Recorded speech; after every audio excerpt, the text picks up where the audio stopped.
Trump loves to see troops in the street. He was such a coward that he faked uh, bone spurs in his feet so he could avoid the draft and not going to run any risk of going to Vietnam where people were fighting and dying.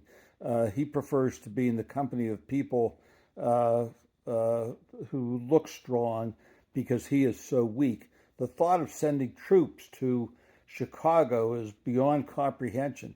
It's already been ruled that the troops he sent to Los Angeles was an unconstitutional use of power. Trump doesn't care about this, but he loves the thought of American troops being in the streets of Chicago, New York, Philadelphia, and elsewhere. That's because he's coward and weak while he's cutting the budget, cutting people from Medicaid and Medicare, while he's cutting budgets to the police and to the states. He pretends he's strong. Best we can see, by the way, is the video of him. I assume it's him throwing trash out of the White House second floor window. Maybe it's some of his belongings because he's getting ready to be run out of the White House for his cowardly acts. Meanwhile, the rest of them who are enabling this nonsense to go on should be ashamed of themselves. Mike Johnson, instead of helping to order the release of the Epstein files, which Trump and his people repeatedly said that they demanded the release of the Epstein files until they found that Trump was mentioned in them 1,000 times, and they created this narrative that the Epstein files would only hurt Democrats.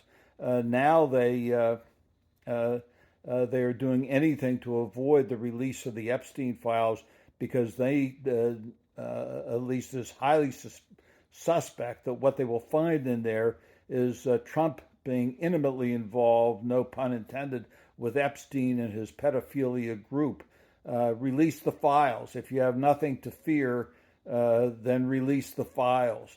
As FDR said at one time in a different context, we have nothing to fear but fear itself. Trump apparently has something to fear in the release of the Epstein files, and this is why he and his enablers are working so hard to keep them secret.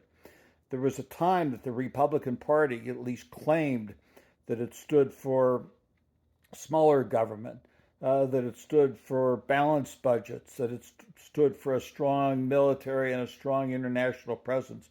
These days are gone. Trump's not a Republican. MAGAs are not Republican. They're a cult, and they're a cult doing whatever they can to protect their leader, and they're no different than Kim Jong-un spouting his own nonsense to try to impress his country and his world. We're better than this. We're Americans. We have values. We protect people. We have rights. We insist upon protecting those rights for ourselves and for others. We do not want those rights trampled on by some two-bit dictator who is only interested in making money for himself.